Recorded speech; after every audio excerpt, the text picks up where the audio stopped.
And we're live. It's Whiskey Watches the Wheels, the number one podcast in, I don't even know anymore. Fuck, I don't even Let's know. just start over. Richmond. So, in your office. I'll just, yeah, exactly. Wherever. I didn't look at the numbers to see where we're number one today. Who knows? Somewhere over whoever's using a VPN in Germany or something. How we doing, guys? Oh, great. Good. I'm the phenomenal James. Matt Green, and he's James. We got And Casey over here. I'm still Casey. He's still Casey. And Kevin is doing Kevin things tonight, so he's not going to be with us.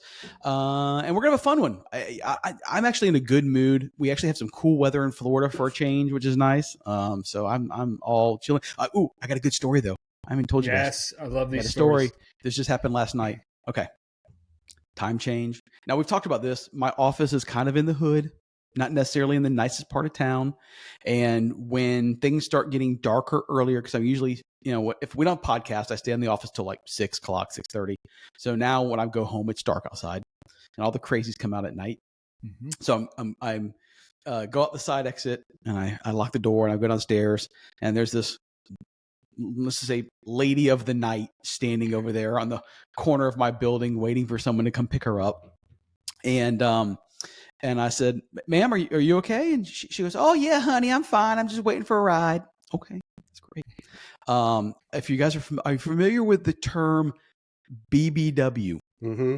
All right. The bigger women, she was a BBBBBBWW. And wearing. Let's just say anything wrong with that. Listen, no, nothing wrong. I'm not fat shaming. I'm a big boy. I've been big my whole life. But you ain't big anymore, dude. Wow, you're right. I'm not huge, but I'm still big. Anyway, let's just say that spandex should be a privilege, not a right. All right. Yeah, they should not make like spandex in extra large. No. Not even one extra. Maybe not even large. Right. So at this point, I'm invested in the situation. I gotta see what's going on here, right? So I get my Durango. I like that one question invested you. It wasn't just the question. It was the question followed by the entire package ensemble and everything. So I got to see who's picking this thing up. I swear to God, if I'm lying, I'm dying. So I sit in my Durango and I'm looking at a few emails, just kind of waiting.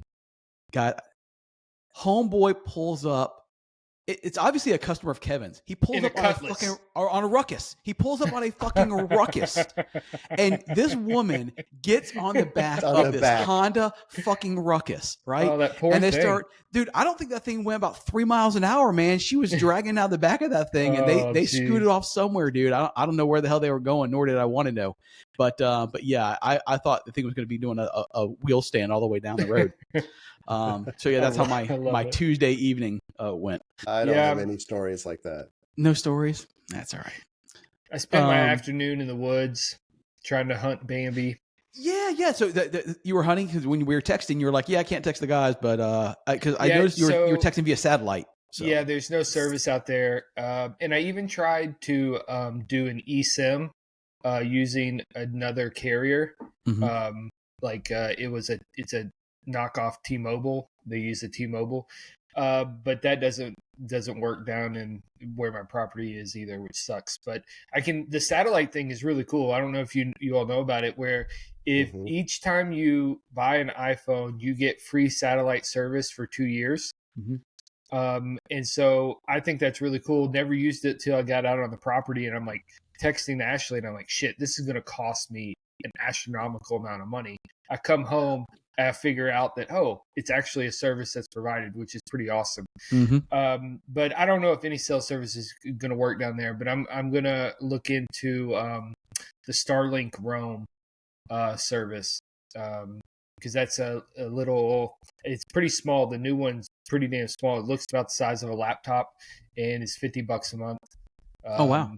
So you can, I'd only need it really during the fall hunting season, but it would be nice because there's so much downtime out there while you're hunting, right? Like it would be nice to be able to work on my laptop and be able to get stuff done, at least communicate better with people, I'd be more than happy to pay $50 to pay for my work. Being able to be efficient would pay for that. But and then you can just, there's no subscription, so you can just turn it off in the months that I'm not out there hunting. Sweet. Yeah.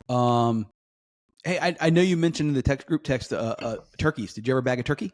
I didn't get a turkey. So I have trail cams out there, and I was getting before turkey season started, which was the middle of October.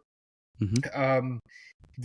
I was getting a gaggle of turkeys coming by like every couple of days, and then once turkey season opened up, they were nowhere to be found.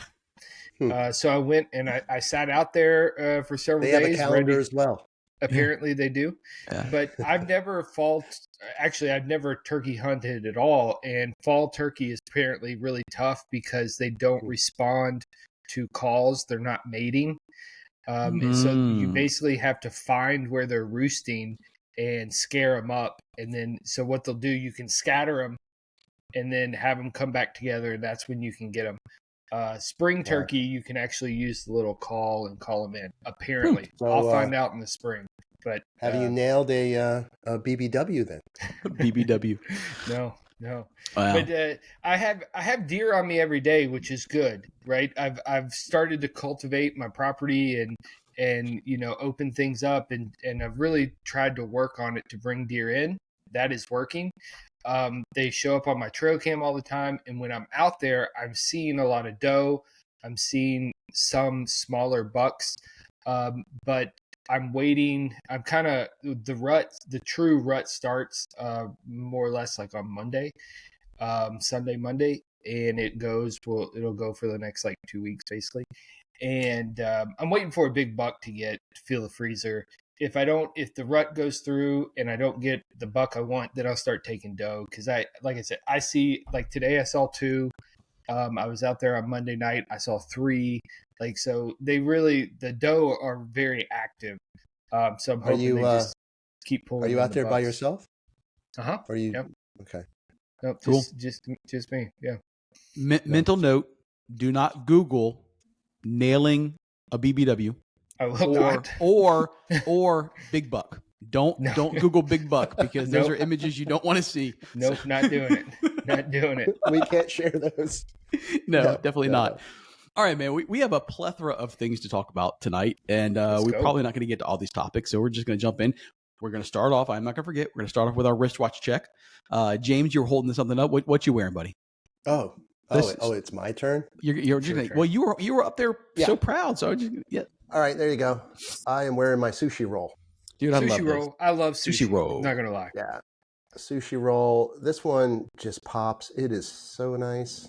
I just love it. From 97, 7S36-0060. Nickname is Seiko Sushi Roll. There you go. So very cool. Yeah, I love it.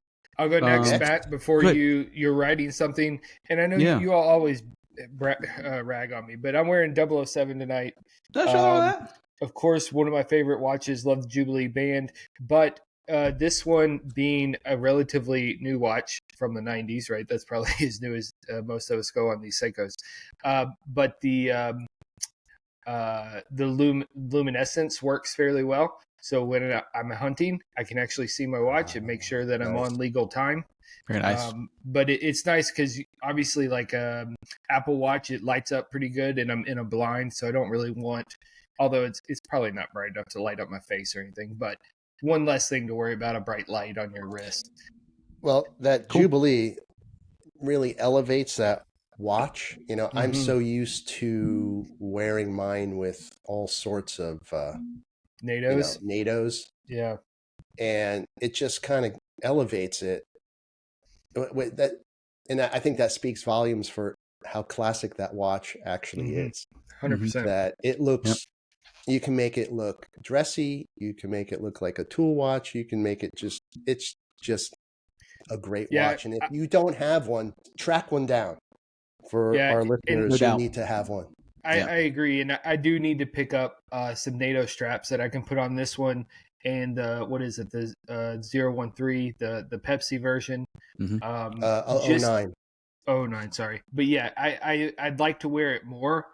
And I do agree that the Jubilee makes it a little fancy. But a good NATO. And, I really would like to pick up, this one is mint. And I'd like to pick up one that's been beaten to hell, and I can continue to beat it to hell, but put it on a NATO and not have to switch the strap around. But I do really appreciate this watch, yeah. Well, the cool thing about NATO's, sorry, James. Yeah, also knowing that the beat up one has many stories to tell. I think that's the coolest thing. Well, I still have this on the desk from a couple weeks ago. So speaking of 009, so this, you can do so much with a NATO to accent the face. And I have a blue and white. I have different bands. That's not what I'm wearing tonight. So I dug on my watch box. I'm wearing my Aqua Racer Tag Heuer. And it's one of those things. I've had this watch since, this is probably a 2019, 2020, something like that. Tag gets panned so much on their watches, and it's just such a great watch. It just feels good. Everything works the way it should. It's hefty, and it's just a great watch. I like it. So. This is not a topic that's on our list, but it's a question I have. You're saying your Tag runs extremely well. You like the way it feels. Yeah. And I guess Tag is a fairly popular watch, but are we, as watch people, are we really, really brand whores on this stuff? And I'm sitting here thinking, because I think I am. Like I'm not that way in most things. I don't think, but like a watch, like I'll wear a Seiko, every day. I really, really like them. Outside of Seiko, I want very few other watch brands. I like the Omega Flightmasters. I really would like to get some of those. I want, I love the Rolex stuff, especially the classic stuff. Can't afford a lot of that stuff. But outside of that, a lot of the other stuff just doesn't interest me at all. And I don't know, is it just because I'm whoring myself to Seiko, Rolex, and, and I guess I need to accept that. But well, here's what I would say is, based on the four of us, right, and how we met and all of that stuff, I would say that the Seiko is kind of a gateway. Yeah. Right. Yeah. So there's so many. So especially if you go back and look at these classic Seikos, well, those classic Seikos look cool as hell because they were of a specific time. Well, there's a whole other bunch of watches of that time that are just as cool. They're just not as popular, and you have to do a little more digging. I could find you a dozen kick-ass watches of that period that you would be blown away with and love them, right? So it's just a matter of you going through the Seikos and getting what you want there, and then going, okay, what else is out there? Okay, I really dig these 70 Seikos or 80 Seikos, whatever you want to call it. But look at the comparative watches back then too, and there's going to be some interesting ones. And you're probably exactly right that I enjoy so many of the Seikos, and they are affordable. That hey, I've got a whole list of them that I want, right? Before I kind of maybe move on, and maybe that's it. It's the entry, it's the gateway, and I have a list that I need to fulfill before I'm open to looking elsewhere outside of some of those, like. Flightmaster is an expensive watch. You can even see it with Kevin and his collecting right now, right? He was full bore, and now all of a sudden it spreads a little bit more. Like he's open beyond, right? He's already has the 007, already has the Pogue, right? Interested in Bullhead, still looking for some of those things, but he's seeing other things out there. So it's pretty cool. And to your point, like I have a vast collection, and I don't buy based on brand. I buy based on what I think looks cool, what I like. James and I were talking about this, Casey, before you hopped on. I almost bought this the other day. I didn't. I still may. I mean, just because I like the way it looks, and it's a great buy. Like, look at this Timex right here on Amazon right now for $123. Dude, their watches. Right. I just wish it was an automatic. But I think their style as of late has been on point. And I know we've said it on here before. Yeah. Somebody woke up. But that is a great looking watch. Yeah. And if they would put that in 100%. automatic, I would buy it honestly the day it launched. It kind of has Flightmaster vibes in the colors and everything, It and does, so yeah. for $123, a watch guy is going to see that and it be a Timex, because Timex really isn't like an Invicta or whatever. There's actually horology there. There's a history there. So a true watch guy is going to see that and respect that and have no problem with someone rocking that. Hey, if we can all rock a plastic moon watch, 100%, we're all fine. Don't say we, because we did not. Yeah, actually, well, James, do you have the Moonswatch? I do. I have two. Okay, so James has one. I have. So Casey's the only one that doesn't. Yeah, I don't like them. I won't do it. Yeah, it was kind of falling in that trap at the time, as far as if you could get one or not. And I got mine overseas. So my daughter was traveling and she popped into a store and sent me photos of the ones they had. And I said, just grab these two. That'd be killer. Thank you. So I didn't go hunting here for them, which makes it easier. Absolutely. Well, and I wasn't hunting for mine either. Kevin went and bought one at the store and then didn't want it, so I bought it from Kevin. So it made life easy. I didn't do the legwork. Yeah, I didn't have to wait in line. I didn't have to do any of that. Yeah. He bought it, and then I bought it from him. Didn't mark it up. Just paid whatever the was, and that was simple as that. What are you guys drinking? Anything? Yeah. I've got some Kirkland 7-year Tennessee whiskey tonight, and some what is this flavor? What's that from Costco? Yeah. Fever Tree ginger ale. Fever Tree, baby. I haven't eaten anything today, and I promised that I would moving forward. And so before we got on, I was stuffing my face with pretzels. And this is my only pour, so hopefully we'll stay in balance. Don't worry about it. There are no boundaries. No, but the Kirkland's bourbon is pretty good. They're true good bourbon, mixer, right? Yeah, and it's super cheap. But their bourbon is Barton, which is fine stuff, especially mixing whatever. And their Tennessee stuff, I'm not sure what it is. I've never looked it up, but it's very tasty, and I recommend. It's one of those things where it's like, well, you got everything else, you might as well have Costco bourbon too, right? And it's good. It's good. Cool. I have Old Ezra 7. Oh, there you go. That's some good stuff. Yeah, not bad. I dig it. So that's cool. Let's see here. Mash bill, 78% corn, 10% rye, 12% malted barley, 117 proof. It doesn't drink like 117 proof. That's for sure. So it's a barrel proof? Yes, barrel proof. And I think Old Ezra is Lux Row. Yes. Now, when you say it doesn't drink like 117, do you mean it's harsher or more smooth? No. I think it finishes pretty damn smooth. I'm getting. Well, that first sip you took earlier, wrong pipe. Yeah.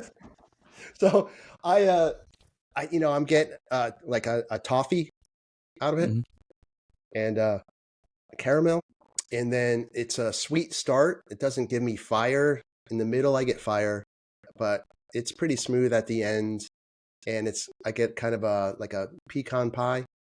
Yeah. Lux Row is good stuff. It's close to Heaven Hill and whatnot. They say they believe it is Heaven Hill, but it is not. It's MGP. MGP bottom in 21. Okay. Prior to that, they were sourcing, and they may have had some Heaven Hill prior to that, but they were using a lot of MGP already. Hence why MGP bottom, it kind of fit. But it's a good brand. I like it. I have one of their 2-barrel. They call it a double barrel, but it's basically 2 barrels. And they bottle, what would that be? 250 bottles of that or whatever. Really good stuff. It's one of my favorite pours. Nice. It's very good stuff. So as most people know, on Tuesday evenings I go out with Dave from Sonderworks, and we grab some steaks, and we were out last night and at the restaurant with some run into some friends that we typically would meet on a Tuesday, and they introduced us to this woman who had built this speakeasy in her home. Oh, wow. And she's like, yeah, come on down. And then she starts showing us photos of her speakeasy with all this bourbon. And her dad in the 70s was a DJ. So she had all his albums, right? Oh, I love Jesus. it. So think about this, right? Wow. And then she proceeds to say, oh, and in the downstairs closet, here's what I have. And she shows us. I'm like, oh my God, this is like Casey would go crazy here. So Yes, hopefully at some point soon, we're going to hit this speakeasy in her home. Let's go. Yeah. Let me know. You're not too far away, and if it's a Friday or Saturday, I can make that drive. Here's what we'll do. We'll make a special trip. We'll record a live episode there, or record an episode. Oh, it should be a great interview. I tell you that. And we'll do a bourbon tasting, and I'll take one for the team just so the viewers can see how I react to bourbon. There you go. Yeah. Think of a dog eating a lemon. Yeah, that's about exactly what it's like. No, we do. The next time we're all together, though, not all together, we need to do a live kind of recording, and we'll do a bourbon tasting, and I'll do it right there. You know, let's do it. I'm not going to go out and buy a bunch of bourbon because I know I'm not going to drink it. It's not. It would be a waste. You don't know. You can fall in love with it. Yes, you can. It's just like taking up smoking. Right, those first couple cigarettes, man, you're gonna throw up. But it's then just like a BBW, like, man. Once you have it once, you just just moving along now. So while we're talking about watches and bourbon, let's just jump into this because I find this utterly egregious. But we're gonna talk about it anyway because you guys may not feel the same way. But and what I'm referring to is Rolex has decided to come out with a desk clock based on the Submariner, and for a mere $10,270, you too can have a desk clock that looks like a Submariner.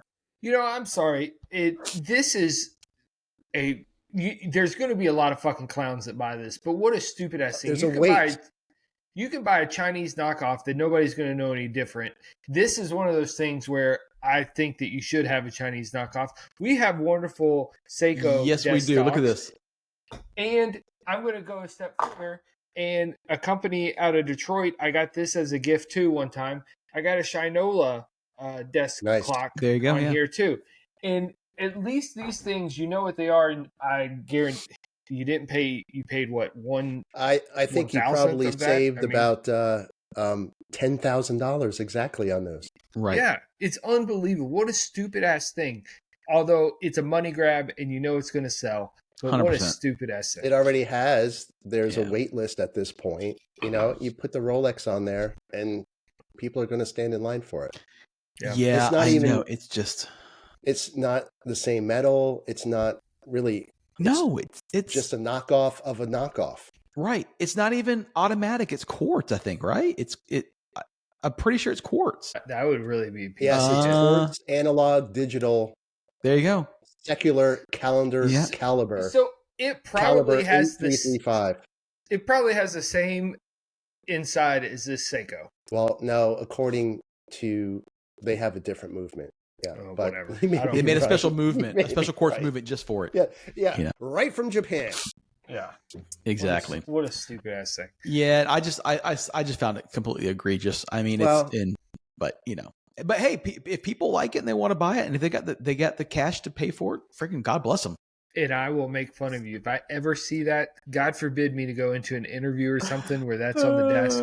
I will call somebody out. I have no problem with that. Yeah, you will pull out the Seiko from your back pocket.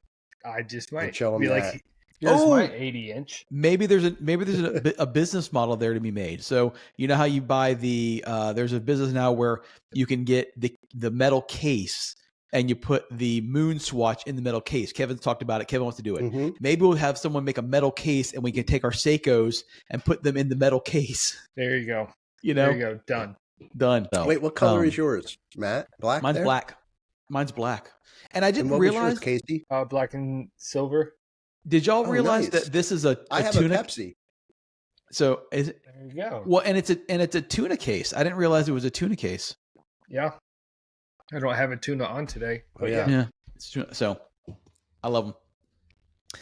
All right. So next up, Let's just jump into it because we got a bunch of stuff to talk about. Actually, let's go ahead and start with our main topic because that's the most meat and potatoes.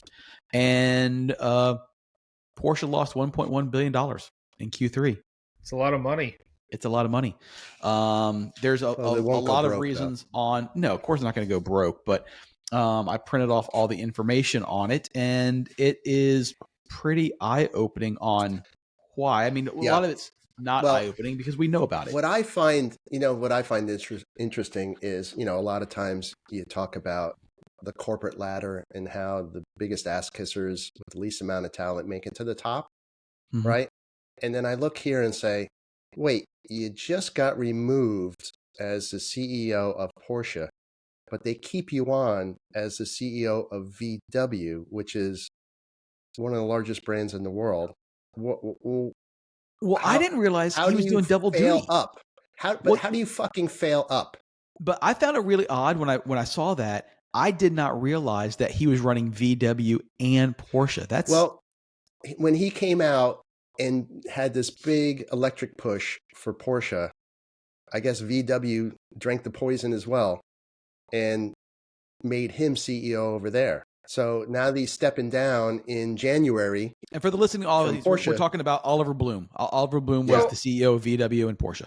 I have a little bit different take, James, and I'll let me say this. I love it. That I can't remember when Bloom came in. Do you all know off the top of your head? I do not know.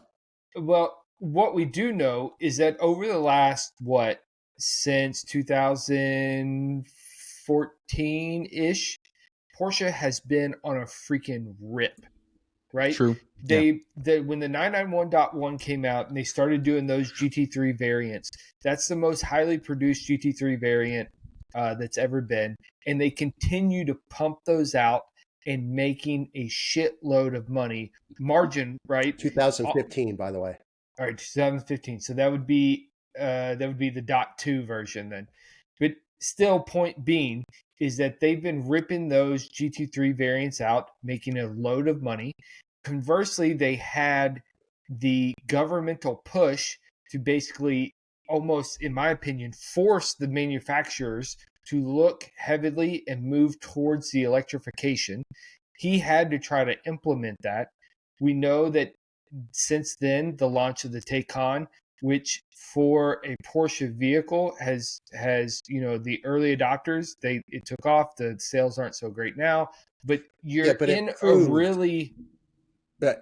proved the Taycan proved that you could have a really nice looking performance geared electric car. So you can't take that away from him because he oversaw that. Sure. He also has put into the GTS and now the freshly launched 992.2 Turbo S. Both have the hybrid turbos, right?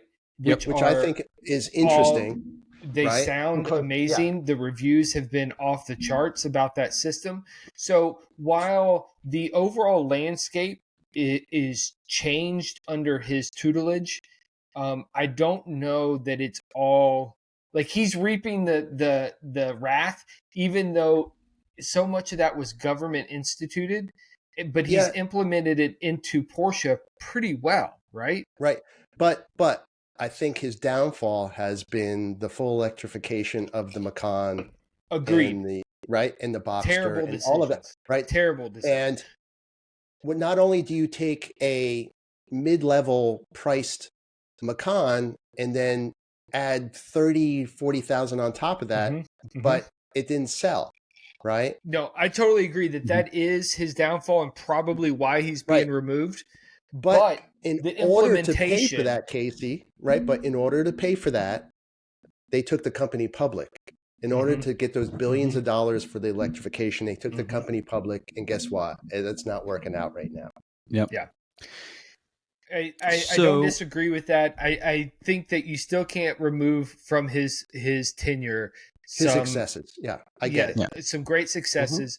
But I think that he was probably, if you were to speak to him candidly, he probably feels he was pigeonholed into doing some of those things, doing the electric Cayman Boxster Macan.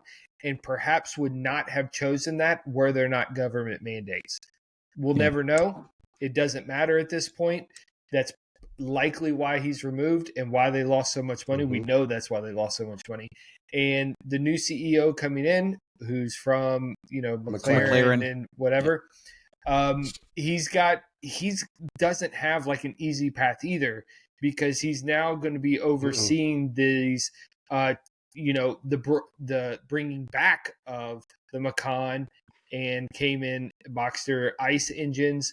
How do you bring in the continued hybridization of the cars now, right? You've got the GTS, the Turbo S. Is it going to filter back down? And there's also rumors of the GT3 getting turbos, these electric turbos in the future. So, I think that's a terrible idea, but I think it buys him time, because there isn't that kind of pressure, right? If you are out there, and essentially what you're saying is that he is now responsible for the transitioning from back, right? So, but he's going to go from ICE to hybrid, and then when electric is ready to go as full adoption universally, they'll be prepared for that. But I don't think anybody on the Porsche side, as a buyer, owner, would look down on a hybrid.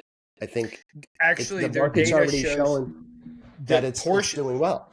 Porsche data has shown that Porsche consumers do not want the word hybrid used. They are repulsed by hybrid, and that's why they're using other terms like the electric turbo and the is that for their sports side, or that's a good question. Are Macan that's a good question. Repulsed by that? I'm not sure. I doubt it. I doubt it. I think it's probably a good term for soccer mom. But for sports car enthusiasts, we don't want hybrid, right? Right. And that's why they're changing the lingo. It's bad enough saying turbo, right? Yeah. It is. Well, look at it. I mean, the new Acura NSX was an amazing vehicle and didn't sell well at all because it was a hybrid. I mean, the 918 sold well, but the 918 is really one of the rarities in the car world where it didn't take an MSRP hit for being a hybrid. I mean, but that's a halo car. Well, it is, and that's different than the dude going and buying a Turbo S, let alone a GTS. Right? That's a very different person. Yeah, no doubt. Well, but you're right. The 918 has continued to. It's $3 million now, dude. It's $3 million. You get 918 is insane. Yeah. So we wish everyone there the best of luck, because we don't want the Porsche brand to be no, and they're going to be fine. They're going to be fine. I mean, some of the reasons on why we touched on some of them, main causes for the 1.1 million or billion loss. Electric vehicle EV strategy rollback, obviously recanting on what they were going to go. Porsche delayed or canceled several EV launches, including the all-electric 718 and the new SUV codenamed K1. That has to be astronomically expensive in and of itself to have a vehicle ready, quote unquote, to roll out and then stop it. That's got to be incredible. Exactly. U.S. import tariffs, the 15% is hurting them big time. Porsche is considering raising U.S. vehicle prices and possibly moving. That. I know it. I think again, moving final assembly to the still U.S. Happening. Right? Hey, but think about that. If they moved final assembly to the U.S., that would be a benefit to all of us. Sure. I don't know, would it? Because Americans can't build fucking cars. Well, this is true. Like, there's a reason we send the American cars to Canada and Mexico to be completed. We need quality labor. Here's another take on the takedown of Porsche is, the American way is, we like to push you up to the top, but then we like to knock you down just as quickly. Right. And for how many years did Porsche brag that they were the most profitable per car? Right. They made the most profit per car. So that put them at the pedestal. And then here they are. And there's a lot of people smiling that they're failing. So here's the crazy thing. So financial impact, operating profit. Now think about Porsche as an organization, how much they make annually.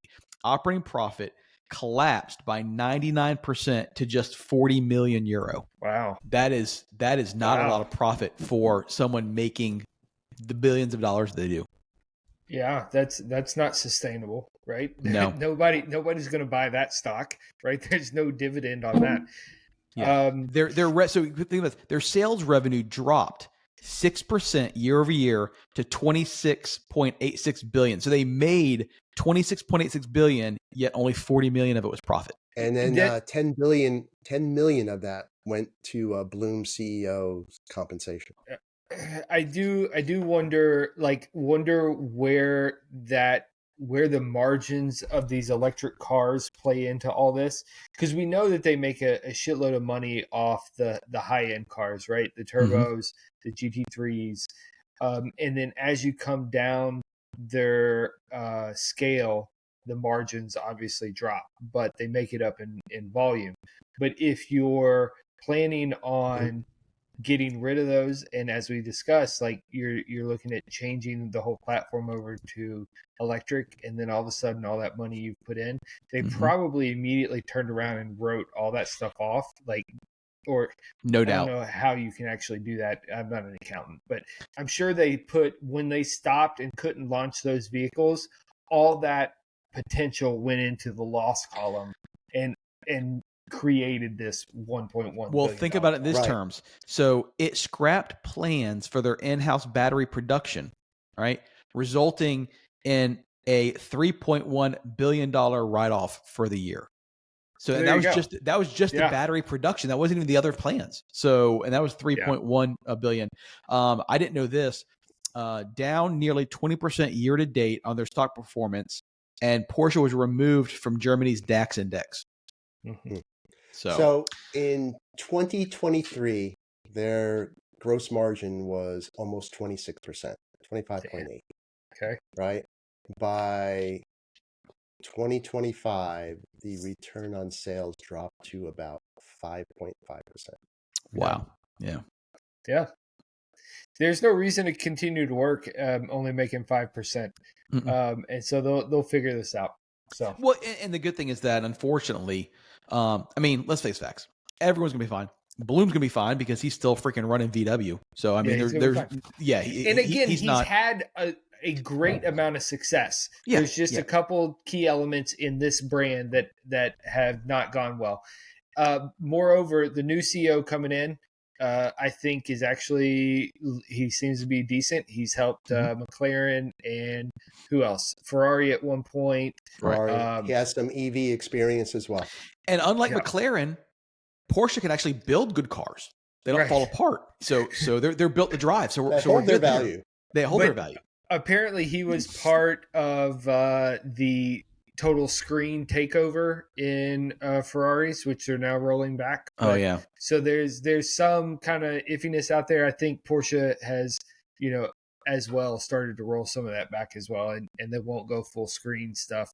I think the 992s are really over the top, but if they can continue to roll some of that back, I still think having a screen with a manual tack is the way to go. You can put it, put the tack in front, still have a screen in the back, but keep a manual tack, and then get rid of the haptic. What is it? Haptic feedback. I can't freaking stand it. Buttons. So, yeah. Which again, VW is rolling that back. I mean, the current, which drives me crazy. The current the current GTI rolled it back and went back to actual buttons on the steering wheel.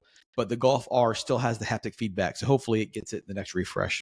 That just drives me bananas. I hate the whole jump on the bandwagon with how that happened with every car manufacturer. Yeah. It was like 2 years. Yeah. Everyone went to touchscreen, and you were running off the road just trying to turn up the heat. Yeah, I know we got to move on here, but I'll say one more thing for Porsche in general. I can see them moving that direction for the soccer mom vehicles, the Cayenne and the Macan, and maybe even the base models of like Boxster Cayman. I know they won't do a different interior, but all the high-end, super high-end cars all retain, outside of Ferrari for a small period of time, all retain real toggles and switches. You can look at Pagani's, you can look at Koenigseggs. You can look at all these high-end cars that really accentuate or accent the interior with toggle manual switches. True drivers want that tactile feel, right? Well, yeah. And so it's interesting that Porsche went this way on the high-end cars and didn't keep, nice toggles. Well, you heard Kevin last week talk about it. He, at this point, may be regretting the switch from the 991 to the 992, all because of the tech. And, I look at a 992 and I'm like, that's not a sports car. It does.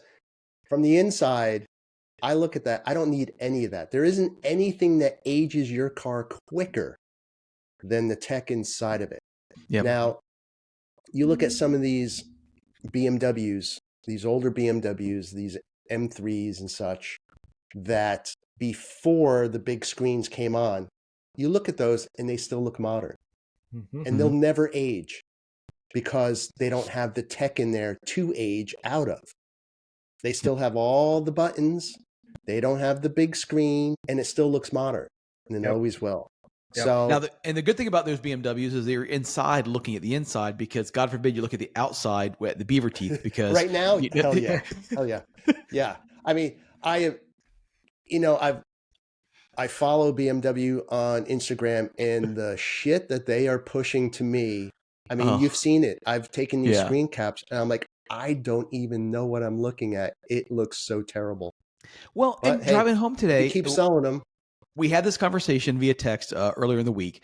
Driving home today, I was flanked right next to an 840i from probably 2023, and it was gorgeous. I sped up just so I could see the smaller kidney grill. It was great. I'm like, in 3-year time, the grill went from here to that.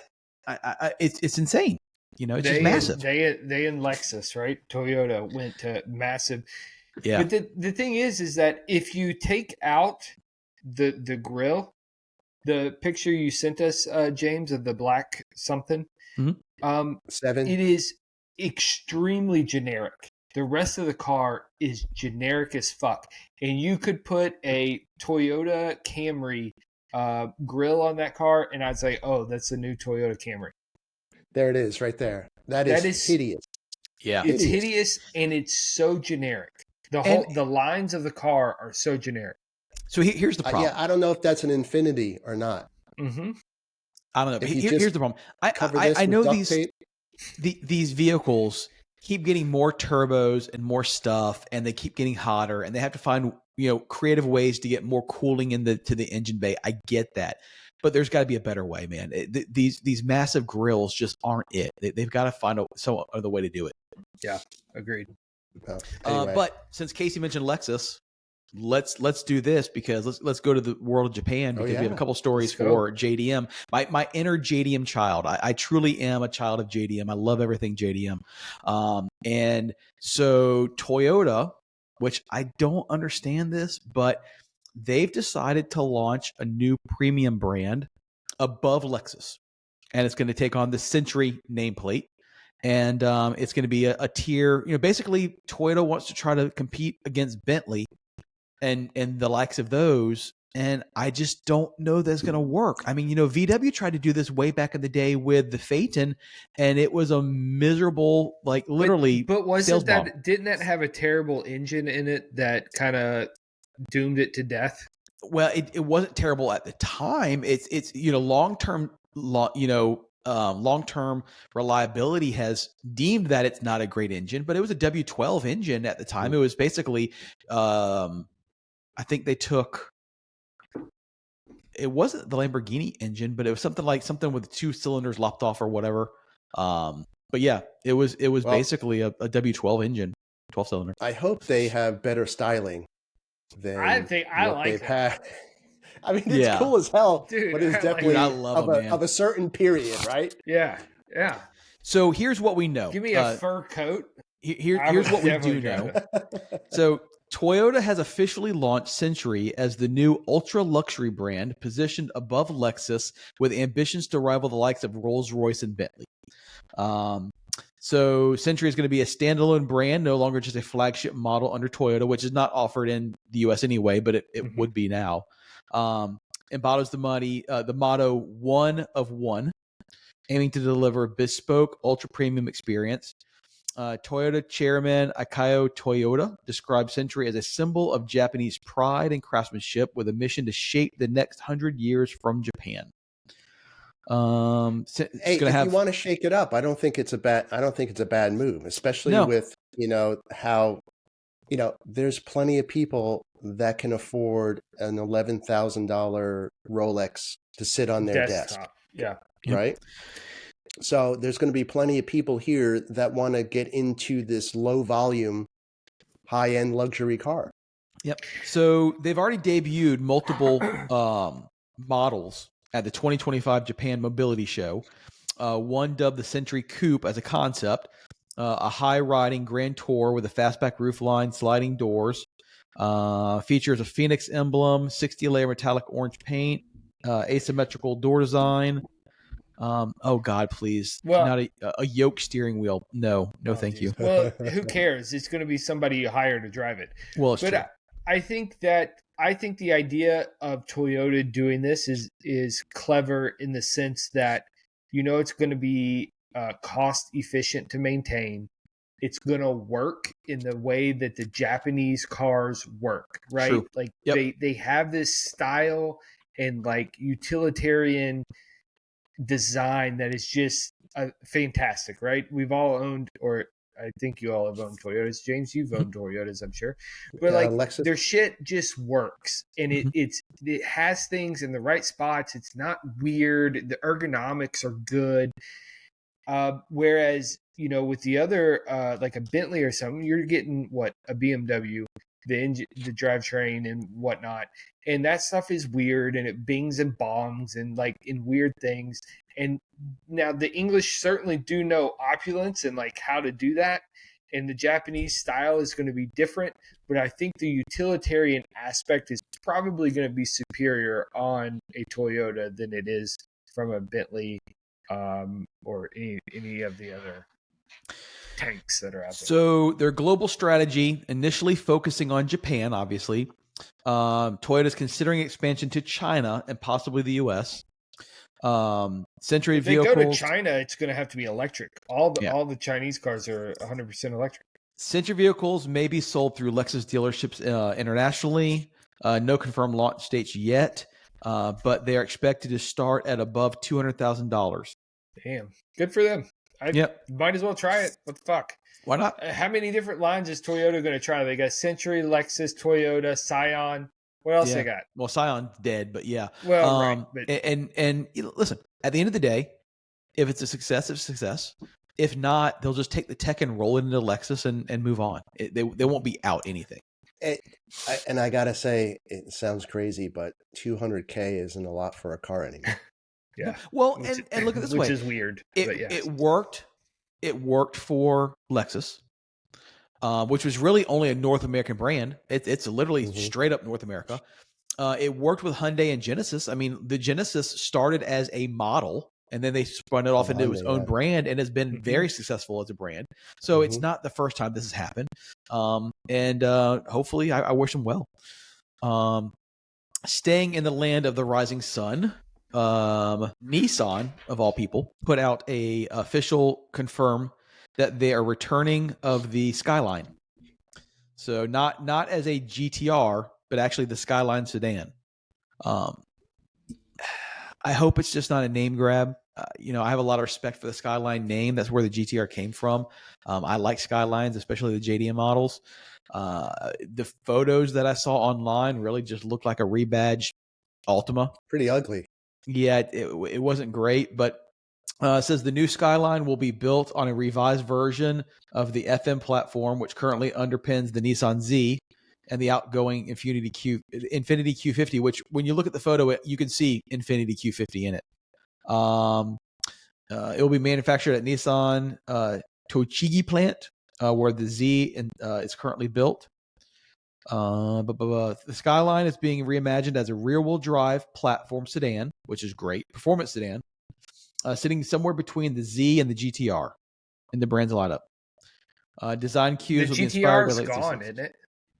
The GTR is, well, the R35 is gone. They're still debating on whether they roll out a new R36. Interesting.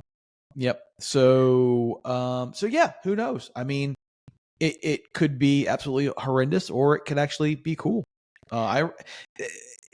Nissan was phenomenal in the 90s, man. I mean, the Maxima was great in the 90s. The Skylines, the 300 ZX, dude, everything was great. They had really, really good. They lost their way though. They had the Nissan Pulsar. The Pulsar was a freaking cool little, hatchback. I mean, they had really cool stuff, and they just completely lost their way. 200 SX. I mean, so many. All the Z cars. My thing is that who the fuck is buying this car? As James said, the Nissan name is completely dead. I don't know. You know, we have one Nissan Z, big car guy. He's a Mustang dude, Ford guy. But his wife drives a 370Z.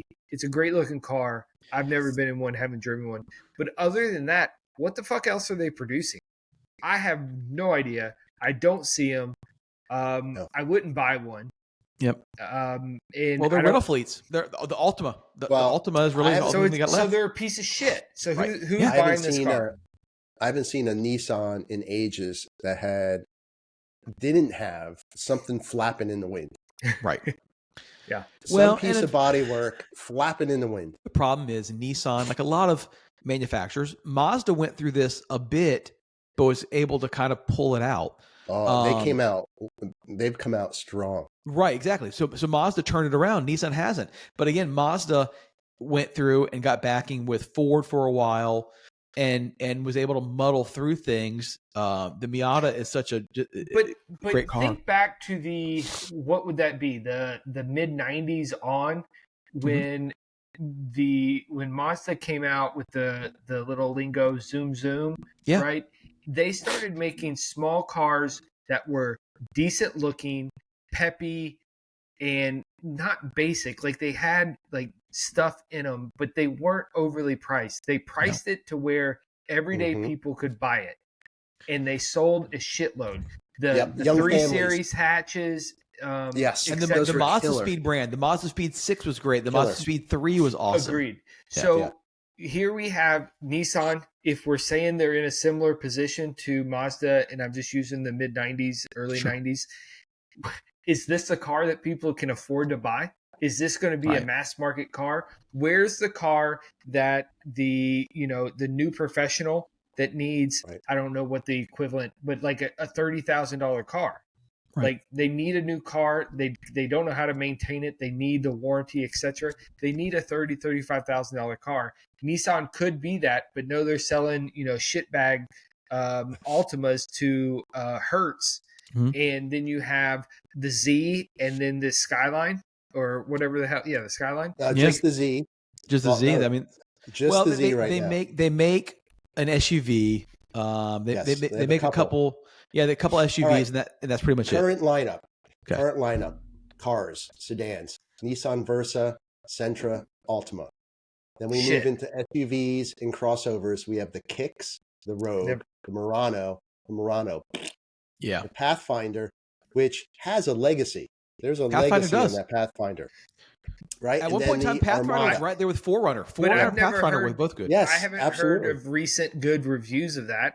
No. I mean, I listened to Doug and Smoky Tire or whatever. Like, I haven't heard good things about it. They're not, because that's the thing. They're in financial situation. The reason the current GTR is dead is because it's freaking 12 years old. I mean, technology only gets you so far. 5,500 pounds. Like it was a fucking tank. Listen, so they have one truck. They have one truck, the Nissan Frontier, which is a midsize. Yeah, because the Titan's gone. Compete with that, right? Yeah. Used to be a good truck. They have on the sports and performance side, they have the Z, right? And then electric alternative, they have the Leaf and Aria. Yeah, the Leaf That's it. Yeah, shit bags. Yeah. Well, it's a terrible lineup. They went through everything is CVT, and not a good awful CVT. I mean, Subaru needs to be careful because Subaru is walking this fine line right now where they got rid of, they still have the WRX, but the ST is gone. They switched everything over to CVTs. They don't make conventional automatics any longer. And if it wasn't for, God bless them, the lesbians in the Oregon, I don't know if they would be selling a ton of, Outbacks and everything. But well, that's funny you say that, because here in Virginia, they're everywhere. Right. They sell an ass load of them here. To me, they're awful looking. I would never buy one, but they are very popular because we're that marginal snow zone, and everybody thinks they need fucking all-wheel drive for the going straight in Virginia. Well, and again, they've done really good at marketing. We talk about Mazda and Zoom Zoom. Back in the 90s, they hired what was the guy, Crocodile Dundee, Paul Hogan. Was doing all of their commercials for them and everything. They've made a way for themselves. And I will say this: I've actually driven a WRX in the CVT, and they do a fairly good job of emulating gears. It's still a CVT. It's not a great transmission, but of all the garbage CVTs on the market, it's one of the better garbage CVTs. So if you're going to be forced to drive one, at least it's somewhat engaging. Manual still the way to go. But there's a lot of other choices. Oh, there is 100% problem. So yeah. Well, good luck to Nissan. Yeah. So we'll see what happens. I mean, I like Nissan. So let me rephrase that. I liked Nissan. Nostalgia back in the 90s. So I'd love to see them make a resurgence and come back. It can happen. I mean, Mini Cooper did it. If Mini can do it, anybody can. Yeah, no kidding. And really, Nissan's heritage is not under the Nissan name. It's under the Datsun name. Well, it's true. We'll see what happens. True. But there is heritage there. So while we're talking about like cheap ass cars, I found this interesting. I think we talked about this last year when the list came out. So the top 10 most stolen cars for 2025. And they're all shit boxes. Well, obviously they basically just came and took a picture of my garage is what they did. So we've talked about this. I'm the Hyundai king. My wife drives a Hyundai Sonata. My son drives a Hyundai Elantra, and my daughter drives a Hyundai Accent. So number 1, Hyundai Elantra. Number 2, Hyundai Sonata. Number 3, Honda Accord. Number 4, Chevy Silverado. Number 5, Honda Civic. Number 6, Kia Optima. Number 7, Ford F-150. Number 8, Toyota Camry. Number 9, Honda CR-V. And number 10, Kia Soul. I find it ironic that it says the top 10 most stolen cars in 2025 in the U.S., and only 2 of them are U.S. vehicles, and neither are cars, they're trucks. So... What's interesting is that theft overall has dropped by 23% this year. Well, yeah, because no one wants to steal these things, man. They're ugly as sin. Well, I think they're stolen because there's so many of them, and they kind of can just blend in. And then with say rental you vehicles, want to chop those babies up, there's always going to be used parts for those. So that's what's not on this list? There's no driver cars on that, and there's a reason why. Right. Well, and what's not on the list, at one point in time, the Nissan Altima was on this list, and now the thieves don't even want it. So there's shit flapping in the wind. When the thieves don't want it, you got to worry about something.